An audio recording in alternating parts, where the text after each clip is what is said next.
पूनम आज अपनी पढ़ाई पूरी कर कर गांव वापस लौट रही थी। उसके बाद घर में जब उसकी माँ ने उसको देखा तो बहुत खुश हो गई और बोली, बेटी, मैंने तुम्हारे लिए एक लड़का देखा है। पास के गांव के सरपंच का एक लड़का है। तुम्हारी शादी मैं उसी से करूंगी। लेकिन माँ, आपने मुझसे पूछा तक नहीं और मेरी शादी तय कर दी।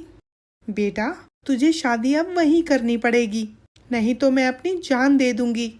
ठीक है माँ, जैसा आप कहेंगी मैं वैसा ही करूंगी। पूनम और रवि की शादी हो जाती है। शादी के बाद जब पूनम रवि से पूछती है, अजी आप क्या करते हैं? मैं खेती बाड़ी करता हूँ और गाय भैंसों का दूध बेचता हूँ। क्या? मुझे तो लगा था कि आप बहुत पढ़े लिखे होंगे, लेकिन आपने तो कोई भी पढ़ाई नहीं की। हे भगवान, ये मैं कैसे अनपढ़ के पास फंस गई। आप तो बहुत कम पढ़े लिखे हैं जी। हाँ तो क्या हुआ, मैं भी स्कूल गया था, लेकिन एक बार टीचर ने मारा तो उसके बाद मैं गया ही नहीं। हे भगवान, मेरे तो भाग्य फूट गए। यह सब सुनकर पूनम बहुत चकित रह जाती है। वह एक दिन अपनी माँ के पास अपने मायके जाती है और अपनी माँ से कहती है, माँ, ये आपने क्या कर दिया मेरे साथ?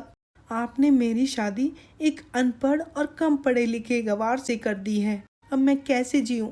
बेटा, अब जो भी है वो तेरा पति ही है और आखिर उसके पास पैसा भी तो बहुत है ना। तू चिंता मत कर, सब ठीक हो जाएगा। जब पूनम वापस अपने ससुराल जाती है तो रवि से कुछ उखड़ी उखड़ी रहती है।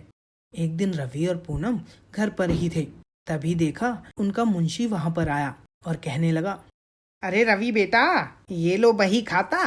क्या करूं, इस बार भी कुछ अनाज अपना ठीक नहीं बिका और ये दूध के दाम है, ये सब हिसाब लगाकर कुछ 60,000 बना है। लेकिन काका, ऐसा तो नहीं था। ये तो कुछ 1 लाख या 1.5 लाख के आसपास होना चाहिए।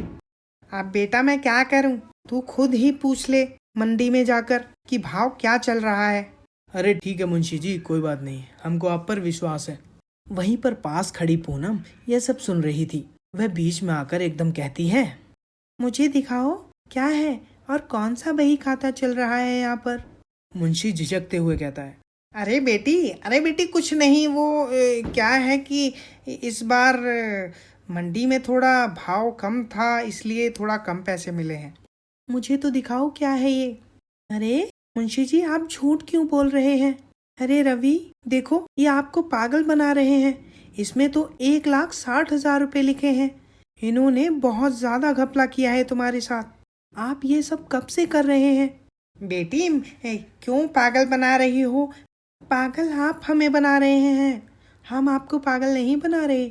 रवि देखो, इसमें तो 1,60,000 रुपए लिखे हैं।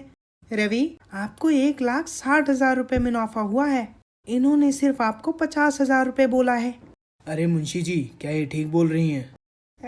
अरे बेटा माफ कर दो हमको, वो गलती से हो गया। मुंशी जी चले जाइए, मैं अपने पिताजी की शर्म कर रहा हूँ, नहीं तो आज आपको मैं पुलिस के हवाले कर देता। निकल जाइए यहाँ से। पूनम, तुमने आज तो मुझे बचा ही लिया। पता नहीं ये मुंशी कब से ये कर रहा है, इसीलिए मैं तुमसे शादी नहीं करना चाह रही थी। पर तुम अब चिंता मत करो, ये सब ठीक हो जाएगा और मैं तुम्हें पढ़ना लिखना भी सिखा दूंगी। इसीलिए इंसान को कभी भी अनपढ़ नहीं रहना चाहिए।